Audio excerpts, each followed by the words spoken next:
Assalamualaikum warahmatullahi wabarakatuh. Sebelumnya perkenalkan, nama saya Irfandra Taryanto dari Prodi PGSD semester 5 FKIP Hamka dari Universitas Muhammadiyah Dr. Hamka. Kali ini kedatangan saya akan memberikan bimbingan atau memberikan konseling dan bantuan terhadap saudara kita, teman kita, anak kelas 12 SMA. Mungkin silakan Anda memperkenalkan diri Anda terlebih dahulu. Baiklah, terima kasih Pak. Perkenalkan, nama saya Anton. Saya berdiri di kelas 12 SMA. Baik Anton, untuk memulai konseling kita, mungkin Anton bisa memanggil saya dengan sebutan apa yang sekiranya Anton enak aja gitu mungkin ya. Kakak ya. Mungkin ya bisa dengan panggilan kakak. Dan seterusnya mungkin Anton bisa menceritakan keluhan ataupun apa yang Anton rasakan dan sampai hingga Anton mau melakukan bimbingan kepada saya. Mungkin silakan, saya persilakan waktunya Mbak. Ini Pak, saya kedatangan saya ke sini. Saya pernah mengalami kesulitan dalam proses pembelajaran. Misalnya, saya kurang percaya diri dalam penyampaian materi di dalam kelas. Baik, pada intinya anak Anton, saudara Anton ini merasa kurang percaya diri sehingga mungkin di dalam bersosialisasi ataupun dalam belajar dan melakukan proses pembelajaran di dalam kelas, anak Anton ini kurang percaya diri sehingga mungkin pembelajarannya tidak berjalan dengan lancar dan juga mengalami kendala-kendala. Sebelumnya anak Anton sendiri tahu nggak apa sih itu percaya diri? Baik, sebelumnya mungkin Anton bisa menjelaskan kenapa sih sampai Anton merasa tidak percaya diri dalam melakukan proses pembelajaran di dalam kelas dan bersosialisasi bersama teman-temannya juga merasa kurang percaya diri atau masih malu-malu. Mungkin bisa Anton jelaskan sedikit mengenai itu. Ini Pak, saya sangat kurang percaya diri dalam menyampaikan materi di dalam kelas.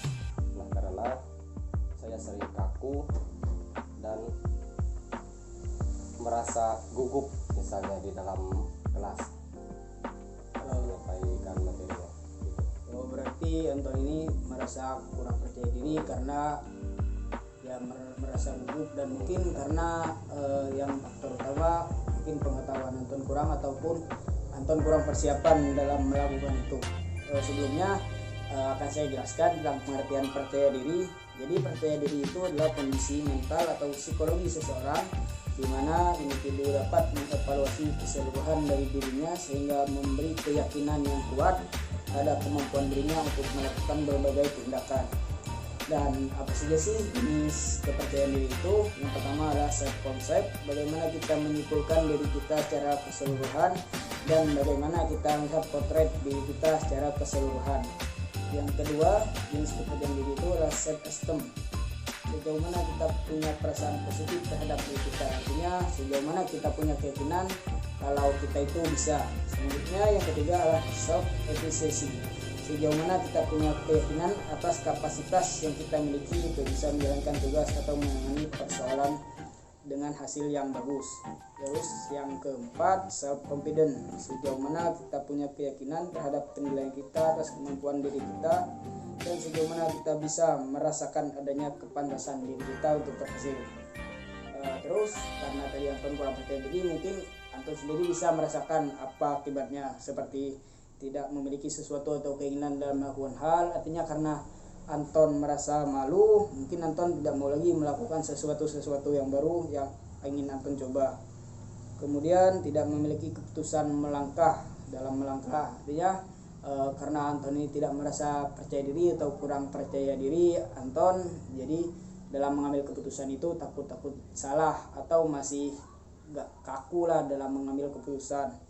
Kemudian akibatnya lagi ya itu yang Anton rasakan tadi kan, gugup, canggung gitu kan dalam menghadapi orang. Nah, untuk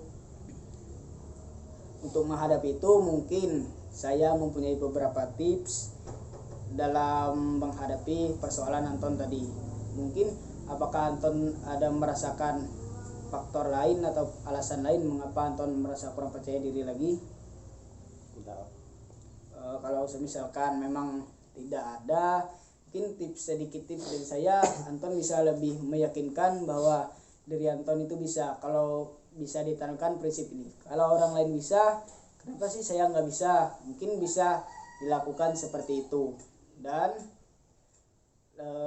Anton bisa lebih yakin kepada diri Anton bahwa oh ini loh passion saya, dan bisa menjadikan percaya diri itu hanya sebagai modal utama Anton dalam melakukan sesuatu hal. Segala sesuatu yang akan Anton lakukan, kalau misalkan walaupun Anton bagus tetapi Anton gugup dalam melakukan hal itu atau kurang percaya diri, mungkin hasilnya akan nihil ataupun tidak berjalan sesuai dengan keinginan Anton.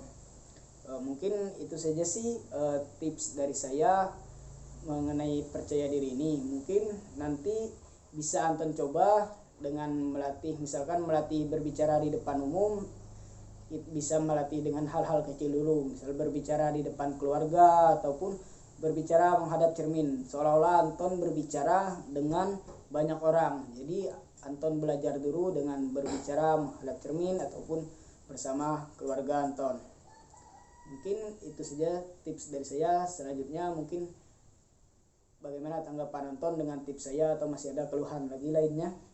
Baiklah Kak, terima kasih atas penyampaian dari Kakak. Nanti Anton coba untuk mempraktekkan apa yang disampaikan oleh Kakak tadi. Semoga yang Kakak sampaikan bisa bermanfaat bagi Anton. Amin, semoga saja ya Anton lebih percaya diri lagi dalam berbicara, dalam menghadapi seseorang, dan intinya ya Anton yakin aja bahwa kalau Anton itu bisa melakukan sesuatu itu. Mungkin itu saja sih. Ya, baik, kalau misalkan tidak ada lagi, mungkin kita akhiri saja bimbingan kali ini, dan nanti akan saya kirim, ini ada file yang mungkin bisa Anton sendiri baca dan Anton terapkan dalam kehidupan Anton agar meningkatkan rasa kepercayaan diri Anton. Mungkin itu saja ya. Ya Kak. Terima kasih. Terima kasih Kak.